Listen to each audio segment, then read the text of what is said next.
this is the new toe strap that I got. You're gonna need this, zip ties, and scissors.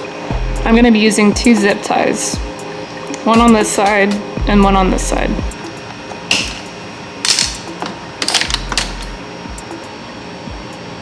So I'm gonna be sticking them in this part where the strap is at.